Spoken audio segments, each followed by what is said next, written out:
कल हम देखे थे चैप्टर 1, 9 क्लास का कल हम देखे थे चैप्टर 1। आज हम शुरू करने जा रहे हैं चैप्टर नंबर 2। तो हम लोग एक एक पॉइंट को बारीकी से समझने का कोशिश करेंगे। हमारा चैप्टर 2 है यूरोप में समाजवाद और रूसी क्रांति। ये 9 क्लास का चैप्टर नंबर है 2, सेकेंड चैप्टर आज हम लोग देख रहे हैं। तो जो पहला पॉइंट है हमारा कि समाज से क्या मतलब है, समाजवाद का मतलब क्या होता है। तो यूरोप में समाजवाद का मतलब था, यूरोप में जो समाजवाद का मतलब था कि समाज के लोग थे, यानी कि जितने भी सोशल मैन्स थे, सोशल वुमेन्स थे, उन लोगों का कहना था कि जो भी संपत्ति या फिर जो भी चीजों का अधिकार गवर्नमेंट के पास है, सरकार के पास है, उसे सामाजिक कर दिया जाए, सोशलाइज कर दिया जाए। उससे क्या होगा, जैसे यूरोप के जो कल कारखाने थे वे सरकार के अंदर में थे, तो वहां के लोगों का ये मांग था कि जितने भी कल कारखाने हैं वो किसानों को दे दिया जाए, वहां के समाज के लोगों को दे दिया जाए। जिससे क्या होगा कि समाज के लोग जिनके पास पूंजी है या फिर जिनके पास मतलब अपनी हैसियत है काम करने का, कंपनी खड़ा करने का, या फिर समाज को उस चीज का मतलब हिस्सा दिया जाए। तो हम लोग देखते हैं कि समाज पे जो था आर्थिक और सामाजिक सत्ता पर किसका नियंत्रण था, कुलीन वर्ग और चर्च का नियंत्रण था। तो हुआ क्या था कि जैसे यूरोप में हम लोग पिछले अध्याय में देखे फ्रांसीसी क्रांति, तो फ्रांसीसी क्रांति के बाद हम लोग देखे यूरोप में कैसे फैलते जा रहा था स्वतंत्रता और समानता का शक्तिशाली विचार। तो फ्रांसीसी क्रांति ने क्या किया, सामाजिक संरचना के क्षेत्र में आमूलचूल परिवर्तन का संभावना का सूत्रपात कर दिया था। तो जो समाज जो था, यूरोप में जो समाज था उसमें दो वर्गों का सबसे ज्यादा हिस्सा था, एक थे कुलीन वर्ग और दूसरा था चर्च का नियंत्रण। तो उसमें भी थे, दो थे, रेडिकुलस थे, उदारवादी लोग थे, और परिवर्तनवादी लोग थे। उन्हें परिवर्तनवादी को रेडिकल कहा जाता है, आमूल उदारवादी और परिवर्तनवादी और रूढ़िवादी। तो हम लोग पहला देखते हैं कि उदारवादी कौन थे। तो उदारवादी ऐसा राष्ट्र चाहते थे, यानी कि उदारवादी समाज एक ऐसा राष्ट्र चाहता था जिसमें सभी धर्मों को सम्मान और उतना ही जगह दिया जाए, सम्मान और जगह दिया जाए, ये उदारवादी लोगों का मानना था। तो उदारवादी समूह वंश आधारित जो शासक अनियंत्रित सत्ता के विरोधी थे, यानी कि जैसे किसी का राजा, कोई भी किसी राजा का के मृत्यु के बाद उसका बेटा का अधिकार हो जाता था, तो उदारवादी लोग इसके खिलाफ थे। उनका कहना था कि वंश आधारित जो शासन व्यवस्था है वो अनियंत्रित सत्ता के खिलाफ है, यानी वे लोग ये नहीं चाहते थे कि वंश आधारित शासन व्यवस्था रहे। वे सरकार के समक्ष मात्र के अधिकारों की रक्षा के पक्षधर थे, यानी कि लोगों के रक्षा के पक्षधर थे। उनका कहना था कि सरकार को किसी के अधिकारों का हनन करने या छीनने का अधिकार नहीं है। यानी कि समाज क्या हो रहा था, जैसे फ्रांसीसी क्रांति में हम लोग देखे कि फ्रांस के लोग अपने अधिकारों के लिए लड़ाई कर रहे थे। उसके बाद कुछ हद तक वहां पे ये चीज सरकार को मानना पड़ा, वहां का सम्राट मानना पड़ा। तो धीरे धीरे क्या हो रहा था, सामाजिक परिवर्तन हो रहा था यूरोप में। तो उसका असर रूस में भी देखने को मिला। तो उसमें जो सबसे प्रमुख मुद्दा है यहाँ पे है समाजवाद। समाजवाद जो है सो मेन मुद्दा है। तो क्या था, यूरोप के सभी लोग बदलाव चाहते थे, समाज परिवर्तन के बस में थे। तो उदारवादी लोग ऐसा राष्ट्र चाहते थे जिसमें सभी धर्मों को बराबर का सम्मान का जगह मिले। और आप लोग जानते हैं कि उस समय यूरोप का जो प्रायः देश था, किसी एक धर्म को ज्यादा महत्व दिया जाता था, यानी कि उस समय तक सिर्फ एक धर्म को अधिकतर जगह दिया जाता था। तो उदारवादी लोग क्या थे, उसके पक्षधर नहीं थे, उस चीज के खिलाफ थे। अब हम लोग अगला पॉइंट देखते हैं, उदारवादी के बाद वाला पॉइंट। आगे हम लोग देखते हैं कि रेडिकल समूह के लोग थे, ऐसी सरकार के पक्ष में थे जो देश की आबादी के बहुमत के समर्थन पर आधारित था। यानी कि रेडिकल लोगों का समूह का कहना था कि एक ऐसी सरकार की व्यवस्था की जाए जो लोगों के बहुमत के द्वारा चलाया जाए। तो उन लोग क्या थे, महिला मताधिकार आंदोलन के भी समर्थक थे। उनका कहना था कि महिलाओं को भी मत देने का अधिकार दिया जाए, मताधिकार में महिला और पुरुष दोनों को जगह दिया जाए। तो जो महिला आंदोलन रहा था, महिलाओं द्वारा आंदोलन किया जा रहा था मताधिकार के लिए, उन लोगों के सपोर्ट में रेडिकल समूह के लोग थे।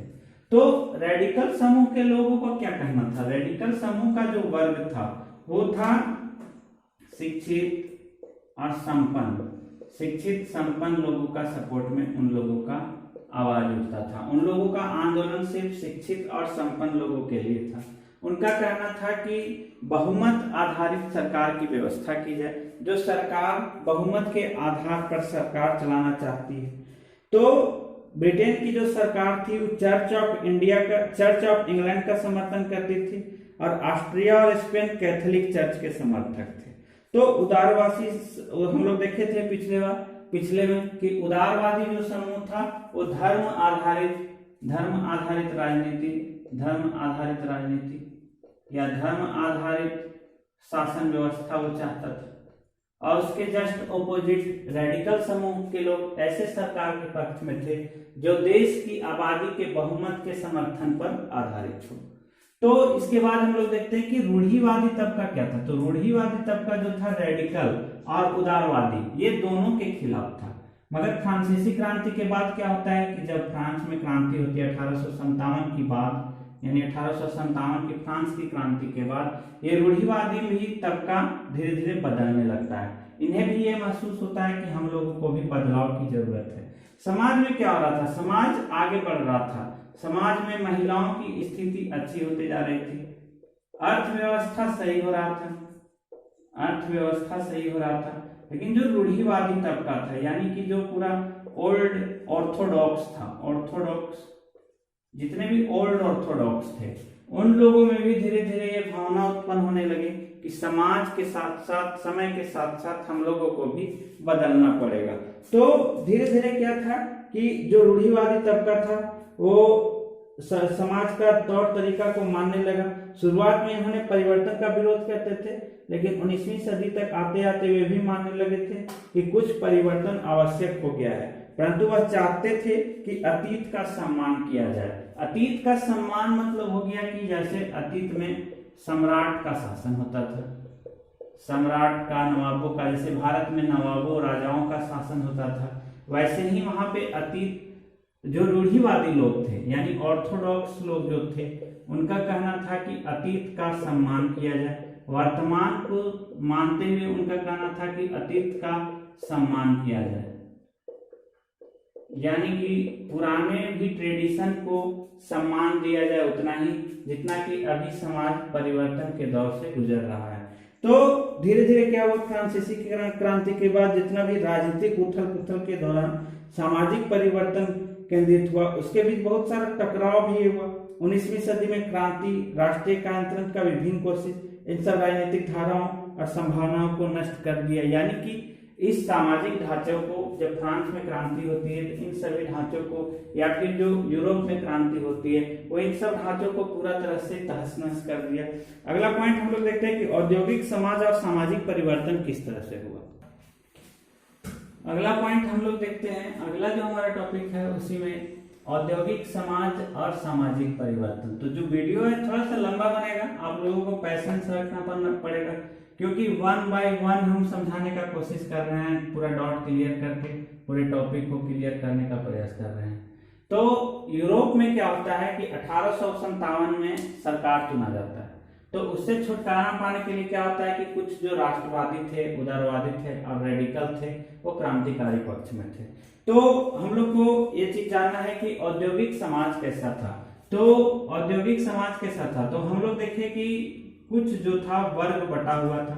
तो वहां के समाज का कहना था कि जिनके पास पूंजी है, जिस समूह के पास पूंजी है अपना, उन्हें बिना कोई रोक टोक के अपनी कंपनी और व्यापार करने का पूर्ण छूट दिया जाए। और जो वहां पे मजदूर लोग हैं, जो मतलब सामाजिक और आर्थिक बदलाव चाहते हैं, वो अपने शहर में औद्योगिक क्षेत्र का विकास कर सकते हैं। तो उस टाइम क्या था, रेलवे का विस्तार हो चुका था और औद्योगिक क्रांति संपन्न हो चुका था। तो औद्योगिकरण ने महिला, आदमी और बच्चे सबको कारखानों में ला दिया था। काम के घंटे यानी कि पाली बहुत लंबी होती थी।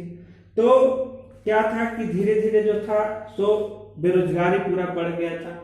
बेरोजगारी बढ़ने से क्या था, पूरे देश में बेरोजगारी बढ़ गई थी,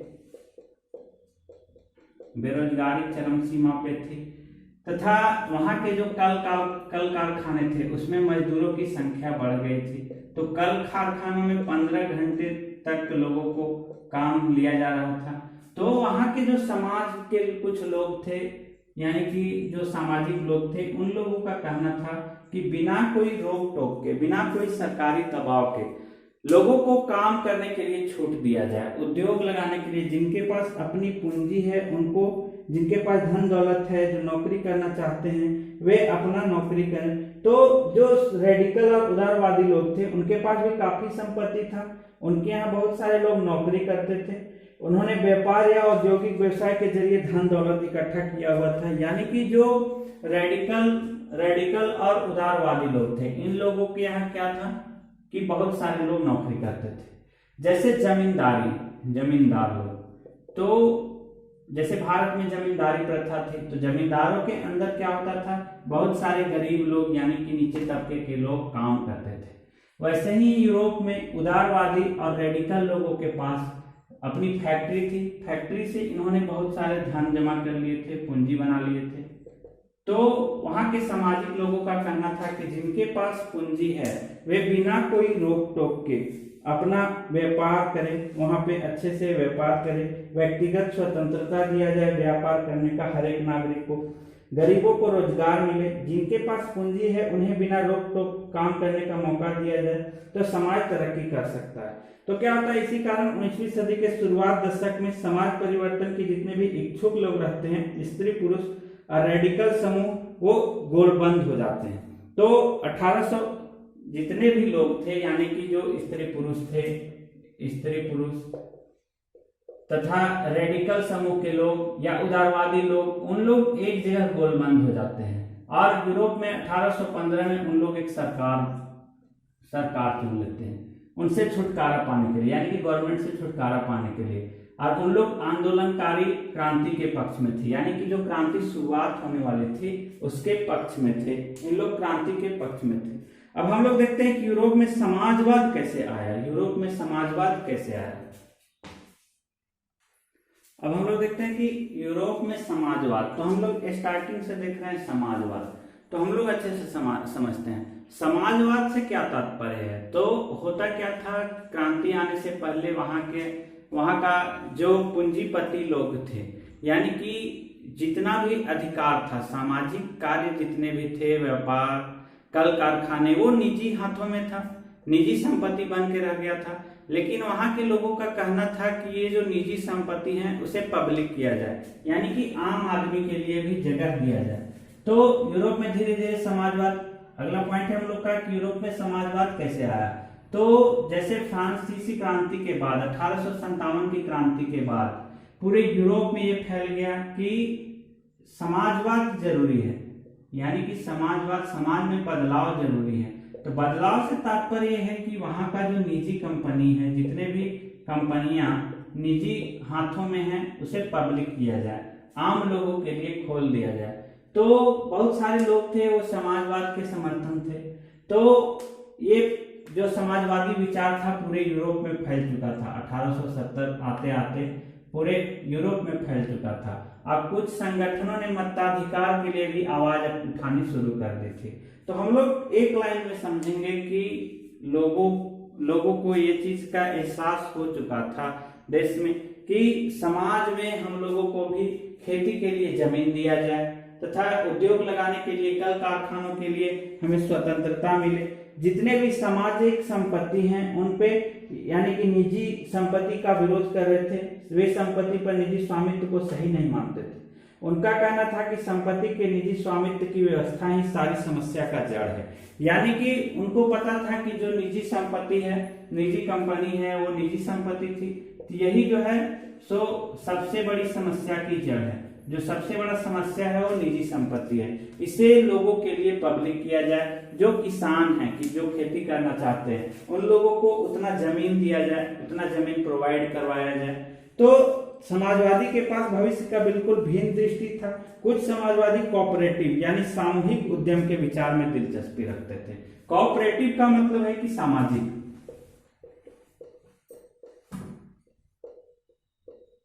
कोऑपरेटिव सामाजिक,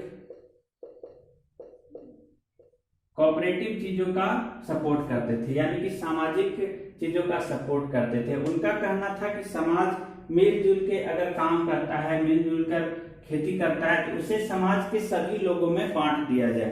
यानी कि जितने भी उद्योगपति, जैसे इंग्लैंड के जाने माने उद्योगपति थे रॉबर्ट ओवेन, 1751 से 1858, 1771 से 1858 तक थे। ये इंग्लैंड के बहुत बड़े उद्योगपति थे। इंग्लैंड के उद्योगपति थे कॉर्न एलावन।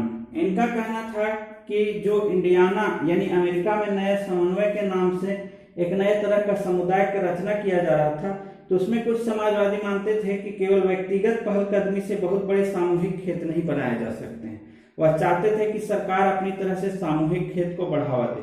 जैसे फ्रांस में हुआ था लुई ब्लॉक 1881-82 में, लुई ब्लॉक का स्थापना हुआ था। लुई ब्लॉक, तो लुई ब्लॉक क्या था हम लोग देखते हैं। तो धीरे धीरे क्या हुआ कि संगठन लोगों ने आवाज उठाना शुरू कर दिया, समाजवाद के लिए आवाज उठानी शुरू कर दी। वो सिर्फ यूरोप में ही नहीं, पूरे विश्व में जो निजी संपत्ति थी, यानी कि गुलामी को लोग तोड़ना चाहते थे, यानी कि निजी संपत्ति या निजी कल कारखाने जो थे उनको तोड़ना चाहते थे। तो बहुत सारे जो लोग थे, यानी कि इंग्लैंड के कुछ व्यापारी थे, यानी कि उद्योगपति थे, उन लोगों का कहना था कि निजी स्वामित्व से, एक व्यक्ति से, यानी कि एक आदमी से किसी कोऑपरेटिव की स्थापना नहीं की जा सकती, सामाजिक उद्योग की स्थापना नहीं की जा सकती है। लेकिन 1881-82 में फ्रांस का एग्जाम्पल है कि फ्रांस में लुई ब्लॉक की स्थापना हुई थी। तो अगला पॉइंट अब हम लोग देखते हैं, नेक्स्ट पॉइंट। तो नेक्स्ट हम लोग आगे देखते हैं रूसी क्रांति। तो क्या होता है कि जैसे जैसे साम्राज्यवादी लोग, समाजवादी लोगों का वर्चस्व धीरे धीरे क्या होता है रूस में पनपने लगता है। तो उसके साथ ही क्या होता है कि 1917 की अक्टूबर क्रांति के जरिए रूस का जो सत्ता है, यानी कि रूस का जो सत्ता है वो समाजवादियों ने कब्जा कर लेता है। समाजवादी लोग क्या होता है रूस पे कब्जा कर लेते हैं। तो रूसी साम्राज्य जो था वो 1914 ईस्वी में क्या करता है, कब्जा कर लेता है, और 1917 तक आते आते पूरे समाजवादियों ने कब्जा कर लिया। तो 1914 में देखते हैं कि रूस में कितना प्रदेश जो था, यानी कितना प्रांत बचा हुआ था जो कि समाजवादियों के कब्जे में नहीं था। साम्राज्य पर जार निकोलस II का शासन था। तो जितना भी मॉस्को के आसपास का भूक्षेत्र का इलाका था वो रूस में था। फिनलैंड, लातविया, लिथुआनिया, एस्टोनिया तथा पोलैंड, यूक्रेन, बेलारूस, ये सब का जो कुछ हिस्सा था वो रूस के साम्राज्य का अंग था। यह साम्राज्य प्रशांत महासागर तक फैला हुआ था। अब बाकी पूरे भूभाग पर समाजवादियों ने कब्जा कर लिया, तो क्या होता है, इसके बाद रूस की क्रांति की शुरुआत होती है 1914 ईस्वी में। रूसी क्रांति की शुरुआत होती है जिसे अक्टूबर क्रांति भी कहा जाता है। तो 1914 में रूस और उसका पूरा साम्राज्य पर जार निकोलस का शासन था। तो क्या होता है कि इस साम्राज्य के तहत जितने भी रहने वाले कैथोलिक, प्रोटेस्ट और मुस्लिम थे वही लोग शामिल थे। कैथोलिक, प्रोटेस्ट, मुस्लिम और बौद्ध। कैथोलिक, प्रोटेस्ट, मुस्लिम और बौद्ध लोग, यही लोग शामिल थे वहां पे। बौद्ध लोगों का शासन था रूस पे। मतलब वहां पे 4 धर्म के लोग थे। पहले थे कैथोलिक, सेकंड प्रोटेस्टेंट, थर्ड मुस्लिम और बौद्ध। अब पूरे रूस के साम्राज्य पर समाजवादियों ने कब्जा कर लिया था। कुछ इलाका था जिसपे जार निकोलस द्वितीय का शासन था पूरे साम्राज्य पर 1914 में। उसमें था main Finland, Latvia, Lithuania, Estonia, Poland, Ukraine व बेलारूस का कुछ हिस्सा। अब हम लोग देखते हैं अगला पॉइंट की अर्थव्यवस्था और समाज कैसा था। तो हमारा अगला पॉइंट है कि अर्थव्यवस्था। अभी तक हम लोगों ने देखा कि समाजवादियों का कब्जा हो गया। तो देखते हैं कि रूस में, यूरोप में अर्थव्यवस्था कैसा था, अर्थव्यवस्था और समाज कैसे एक दूसरे को रिलेट करके देख रहे थे। तो क्या था कि निजी संपत्ति का बोलबाला था, निजी कंपनी का बोलबाला था, लोगों को अवसर नहीं दिया जा रहा था, जो कि समाजवादियों ने इसका विरोध शुरू कर दिया था। तो जो सामाजिक व्यवस्था था वो 20वीं सदी के शुरुआत में रूस की आबादी का एक बहुत बड़ा हिस्सा खेती बाड़ी से जुड़ा हुआ था। जो रूसी साम्राज्य का लगभग 85% जनता जीविका के लिए खेती पर निर्भर था। तो हम जैसे कहा कि निजी कंपनी का हिस्सा था, लेकिन 85% लोग जो थे सो खेती बाड़ी पर निर्भर थे। लेकिन उनके सामने सबसे बड़ा जो समस्या था वो सरकार की पाबंदियां। तो इसके लिए क्या हुआ कि समाज जो है सो धीरे धीरे बढ़ने लगा, बड़ा हिस्सा बढ़ने लगा। तो यूरोप के किसी भी देश में खेती पर आश्रित जनता का प्रतिशत इतना कहीं भी नहीं था जितना कि रूस में था। यूरोप पूरे महाद्वीप में इतनी बड़ी संख्या जितनी कि रूस में संख्या थी खेती की 85%, इतनी आबादी खेती के लिए कहीं पे भी नहीं थे। भारत को कृषि प्रधान देश बोला जाता है, लेकिन यहाँ पे भी 75% लोग ही कृषि पर निर्भर थे उस समय। तो ये क्या था, उथल पुथल का समय था। 1905 की क्रांति हुई। 1905 की क्रांति क्यों हुई, अब हम लोग जानने का कोशिश करेंगे। उससे पहले हम लोग देखेंगे कि रूस में समाजवाद कैसे पनपा। तो 1914 से पहले रूस में सभी राजनीतिक पार्टियां जो थी सो गैर कानूनी थे। मार्क्स के विचार को मानने वाले जो समाजवादी थे 1858 में Russian social Democrat worker party का गठन किया था। तो सरकारी आतंक के कारण इस पार्टी को गैर कानूनी संगठन के रूप में काम करना पड़ता था। यानी कि जो राजनीतिक पार्टियां थी, उसमें जो राजनीतिक पार्टियां थी उनको गैर कानूनी तरीके से काम करना पड़ता था, यानी कि कानूनन उस पार्टी को मंजूरी नहीं मिली थी। तो हम लोगों ने देखा है कि पूरे रूस में समाजवाद पैर पसार चुका था। तो समाजवादियों का क्या कहना था कि जो लोग कृषि पे निर्भर हैं उन लोगों को कृषि की पूरी छूट दी जाए, तथा जिन लोग पूंजीवादी लोग हैं उनको अपनी निजी व्यापारी के लिए छूट दिया जाए। तो क्या होता है कि इसी के लिए लोगों ने क्रांति किया था। तो 1914 से पहले जितना भी रूस में सभी राजनीतिक पार्टी था वो गैर कानूनी था। सभी मार्क्स के विचार पर चलने वाले थे। तो क्या होता है कि सन 1900 उन्होंने सोशलिस्ट रिवोल्यूशनरी पार्टी का स्थापना कर दिया, समाजवादी क्रांतिकारी पार्टी जिसको हम बोल सकते हैं, समाजवादी क्रांतिकारी पार्टी या फिर क्रांति पार्टी।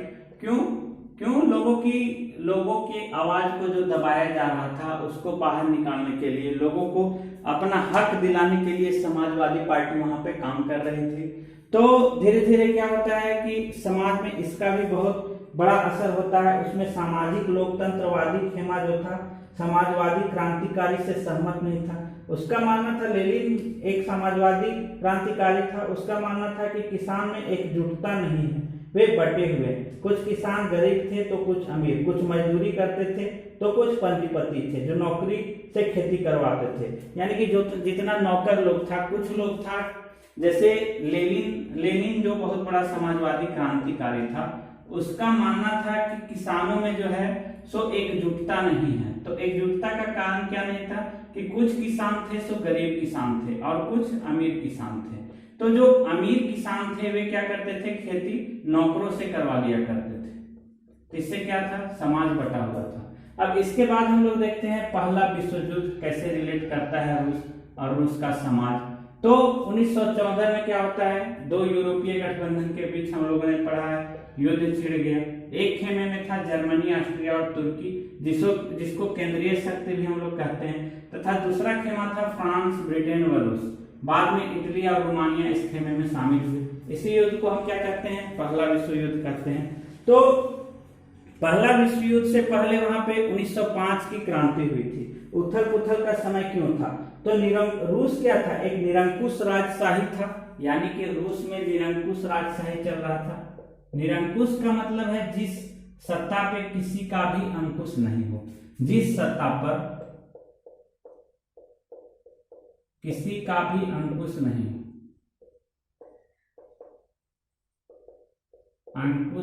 हो, उसे क्या कहते हैं, निरंकुश सत्ता कहते हैं। तो रूस में क्या था, निरंकुश सत्ता था। तो 1905 की क्रांति क्यों हुई, तो हम लोग जानने का कोशिश करेंगे। तो अन्य जो यूरोपीय शासक थे उसके विपरीत 20वीं सदी के शुरुआत में जार ने क्या किया, राष्ट्रीय संसद के अधीन था वह। तो उदारवादी जो लोग थे वो स्थिति को खत्म करने के लिए बड़े पैमाने पर मुहिम चलाने लगे। 1905 की क्रांति के दौरान उन्होंने संविधान की रचना के लिए सोशल डेमोक्रेट और समाजवादी क्रांतिकारी को लेकर किसानों और मजदूरों के बीच काफी काम किया। तो रूसी साम्राज्य के तहत उन्हें राष्ट्रवादियों और इस्लाम के आधुनिकीकरण के समर्थन, जो जदीदी लोग थे, यानी कि हम लोगों ने देखा कि रूस में समाजवाद कैसे पैर पसार रहा था, तो मुस्लिम जो थे वे भी मुस्लिम सपोर्टर जिन्हें जदीदी कहते हैं, जदीदी, उन लोगों का भी उन्हें सपोर्ट मिल गया क्रांति के लिए, उन लोगों का सपोर्ट मिल गया जितने भी जदीदी थे, जो मुस्लिम समर्थक थे उदारवादियों के या फिर समाजवादियों के, उन्हें हम जदीदी कहते हैं। तो रूस मजदूर के लिए 1904 का साल क्या था, बहुत बुरा था। जरूरी चीजें की कीमती इतनी तेजी से बढ़ गया था कि वास्तविक वेतन में 20% तक की गिरावट आ गई थी। तो क्या होता है, धीरे धीरे 1904 में जो गठित किया गया असेंबली ऑफ रशियन वर्कर था के 4 सदस्य को प्यूटेन आर्यन वर्कर में उनकी नौकरी से हटा दिया गया। तो मजदूरों ने आंदोलन छेड़ने का ऐलान कर दिया। अगले कुछ दिनों के भीतर क्या होता है, सेंट पीटर्सबर्ग के 110,000 से ज्यादा मजदूर काम के घंटे घटाकर 8 घंटे किए जाने और वेतन में वृद्धि, कार्य स्थिति में सुधार की मांग करने लगे। तो क्या होता था कि जो लोग कंपनी में काम करते थे, यानी कि कल कारखानों के लिए लोग काम करते थे, उन्हें 15 घंटा काम करना पड़ता था, लेकिन जो मजदूर वर्ग था वो 8 से 10 घंटा ही काम करता था, तथा मजदूरों को अच्छी रहने की व्यवस्था, सोने की व्यवस्था दी गई थी। लेकिन मजदूर जो कल कारखानों में काम करते थे, कारखानों में काम करते थे, उन्हें कोई विशेष सुविधा नहीं दिया जाता था। तो इनका कहना था कि हम लोगों का जो टाइम है 15 घंटा, उसे घटाया जाए, घटा के कम किया जाए।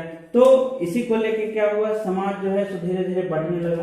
तो 1905 की क्रांति के दौरान क्या होता है, जार ने एक निर्वाचित परामर्शदाता संसद या डूमा के गठन पर अपनी सहमति दे दी।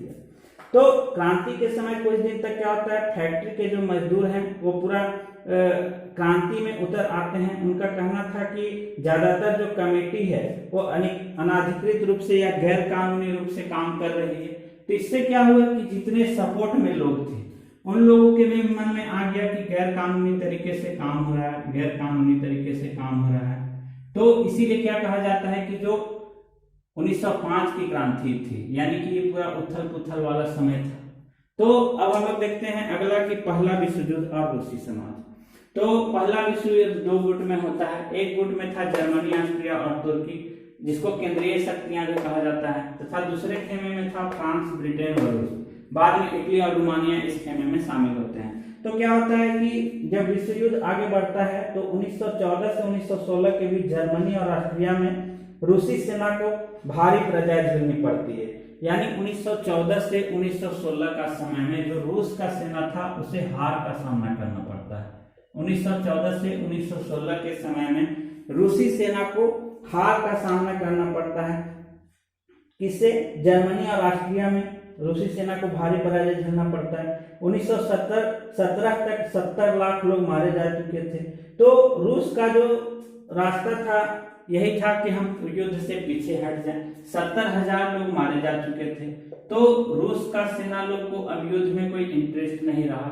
उन लोगों ने पीछे हटने का रास्ता अपना लिया। वे चाहते थे कि हम पीछे हट के अपनी खेती बाड़ी से जुड़ जाएं, यानी कि अपनी खेती बाड़ी से जुड़ जाएं। उन्हें अपना समाज याद आ रहा था। उन लोगों के मन में था कि हम अपने गांव में, अपने देहात में जाकर के खेती बाड़ी का काम संभाले। उन लोगों के घर में अर्थव्यवस्था की कमी हो गई थी, आर्थिक स्थिति बहुत खराब हो चुकी थी। तो आर्थिक संकट झेलने के कारण रूस का सेना क्या था, फिर पीछे आ जाता है। तो इससे क्या होता है, युद्ध से उद्योग पर भी बुरा असर पड़ता है। तो रूस का जो अपना उद्योग था वैसे भी बहुत कम था, और अब से बाहर से मिलने वाला आपूर्ति बंद हो गया था, क्योंकि बाल्टिक समुद्र में जिस रास्ते से विदेशी औद्योगिक सामान आते थे उस पर जर्मनी का कब्जा हो चुका था।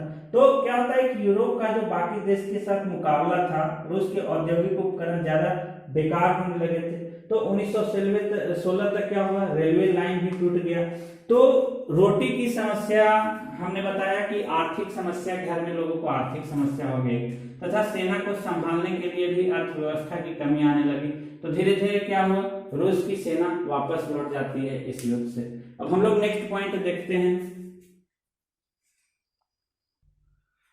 तो नेक्स्ट पॉइंट हम लोग देखते हैं कि पेट्रोग्राद में फरवरी क्रांति कैसे हुई। तो क्या हुआ कि फरवरी में बहुत ज्यादा ठंड पड़ रही थी। फरवरी के महीने में ड्यूमा जो था, ड्यूमा यानी कि वहां का संसद भवन, वो भी वहीं पे नजदीक में था, पेट्रोग्राद के नजदीक में, रेवा नदी के किनारे, और बहुत सारे मजदूर लोग जमा हुए थे। फरवरी में ठंड बहुत ज्यादा बढ़ गई थी, भूखमरी की स्थिति ऊपर से बहुत ज्यादा बनी हुई थी।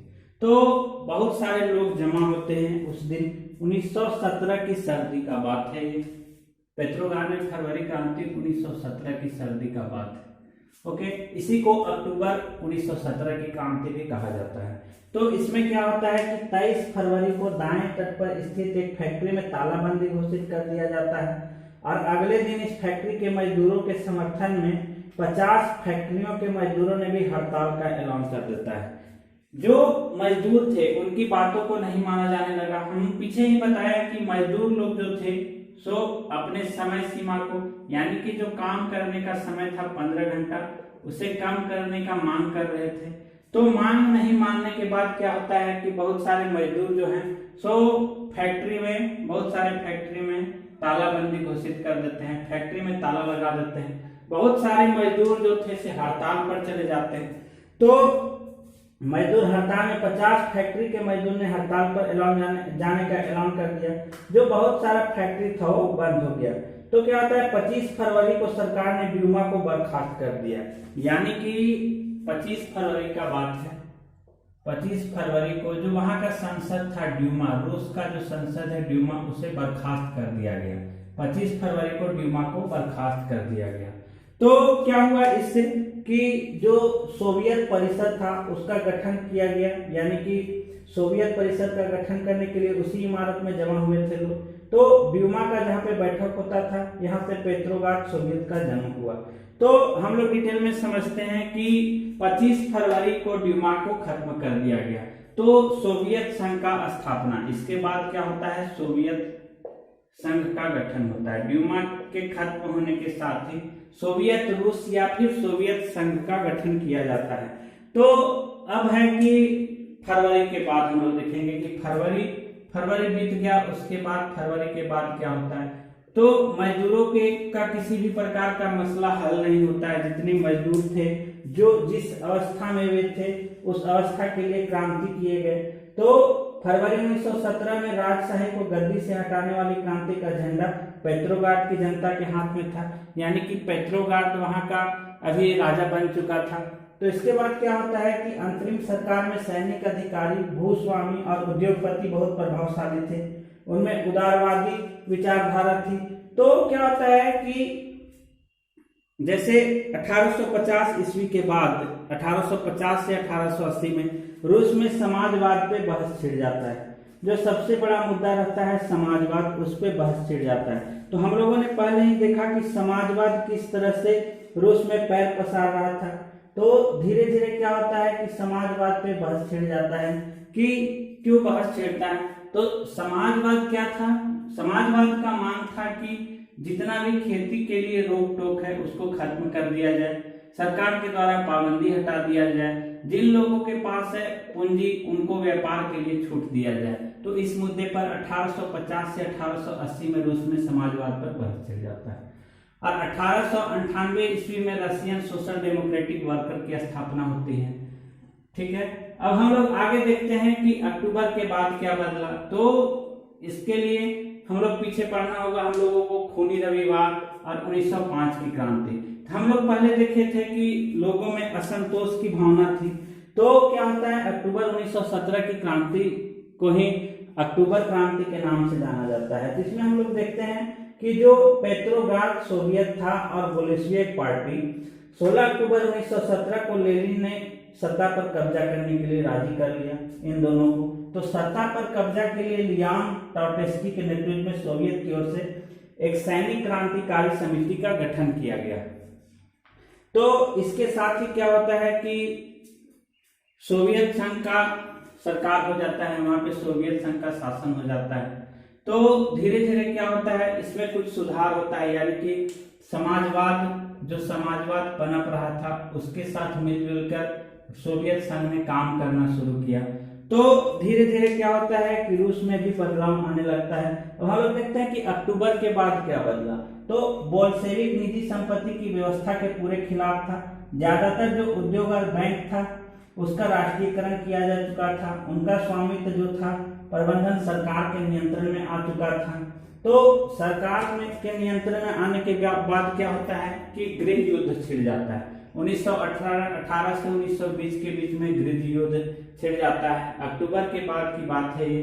तो जितने भी बैंक थे यानी कि नेशनल बैंक थे उसका राष्ट्रीयकरण किया जा चुका था, यानी कि सरकार के हाथ में बैंक आ चुके थे। तो उसके बाद क्या होता है, समाजवादी समाज का निर्माण होता है, ये हम लोग देखते हैं। तो समाजवादी समाज का निर्माण किन परिस्थितियों में होता है, तो गृह युद्ध के दौरान क्या होता है, बोल्शेविकों ने उद्योग और बैंक के राष्ट्रीयकरण को जारी रखा। उन्होंने किसानों को उस जमीन पर खेती की छूट दे दी जिसका समाजीकरण किया जा चुका था। यानी कि समाजवादियों का मांग था कि जो निजी उनका संपत्ति है उसका प्रयोग का छूट दिया जाए। तो बोलेत्सिवी जिसका अभी शासन था उसने इसकी पूरी खुली छूट दे दी कि समाज के लोग निजी संपत्ति के बजाय जो उनका अपना संपत्ति है उस पे वे लोग अपना अनाज उत्पादन या फिर व्यापार के लिए उसका इस्तेमाल सामूहिकता के साथ कर सकते हैं। तो शासन के लिए क्या होता है, केंद्रीकृत नियोजन की व्यवस्था की जाती है। तो उससे क्या होता है कि समाजवादी समाज का निर्माण होता है रूस में, समाजवादी निर्माण। तो समाजवादी लोग फिर धीरे धीरे आगे क्या करते हैं, महिलाओं के लिए जो आवाज उठ रहे थे यानी कि महिला आंदोलन हो रहे थे उसका भी ये लोग पक्षधर थे, उन लोगों को भी सपोर्ट मिला। कल कारखानों में जो मजदूर काम करने के लिए थे उनके आवर्स को कम किया गया, यानी 15 आवर्स का जो काम था उसे घटा करके 8 से 10 घंटा किया गया। तो उससे क्या हुआ, समाजवादी विचारधारा को गति मिला, इससे समाजवादी समाज का निर्माण होता है। ओके, अगला पॉइंट हम लोग देखते हैं कि अष्टांगीवाद और सामूहिकरण क्या था। तो सामूहिकरण का मतलब है यानी कि समाजवादी समाज से इसको रिलेट करके देख सकते हैं कि जैसे सामूहिकरण का मतलब है कि अगर खेती होता है तो उसे बड़े पैमाने पर किया जाए और जो उसका लाभ होता है वो समाज के लोगों में परस्पर बांट दिया जाए। तो इससे क्या हुआ था, समाजवादी सामूहिकरण का निर्माण हुआ था। इसके बाद हम लोग नेक्स्ट पॉइंट देखते हैं, रूसी क्रांति और सोवियत संघ का वैश्विक प्रभाव क्या था। तो बोल्शेविक ने जिस तरह सत्ता पर कब्जा किया था और जिस तरह उन्होंने शासन चलाया उसके बारे में यूरोप की समाजवादी पार्टियां बहुत सहमत नहीं थी, लेकिन मेहनत कशों के राज्य की स्थापना की संभावना ने दुनिया भर के लोगों से एक नई उम्मीद जगा दी। बहुत सारे देश में कम्युनिस्ट पार्टी का गठन किया गया, जैसे इंग्लैंड में communist party of great Britain की स्थापना किया गया। बोल्शेविकों ने उपनिवेशों की जनता को भी उनके रास्ते का अनुसरण करने के लिए प्रोत्साहित किया। तो सोवियत संघ के अलावा भी बहुत सारे देशों के प्रतिनिधि ने conference of the people of the east Bolshevik द्वारा बनाए गए कम्युनिज्म और समाजवादी पार्टी में हिस्सा लिया। कुछ विदेशियों को सोवियत संघ की communist unity of the worker of the east में शिक्षा दी गई। जब दूसरा विश्व युद्ध शुरू हुआ तब क्या होता है, सोवियत संघ की वजह से समाजवाद को एक वैश्विक पहचान और हैसियत मिल चुका था। यानी कि समाजवाद से तात्पर्य समाज के सभी लोगों को लेकर चलना। तो समाजवाद को क्या होता है कि दूसरे विश्व युद्ध के बाद या फिर दूसरे विश्व युद्ध के समय तक पूरे वैश्विक स्तर पर पहचान मिल चुका था रूस में। ओके, तो आज इतना ही। Thank you for watching Sushant learning platform.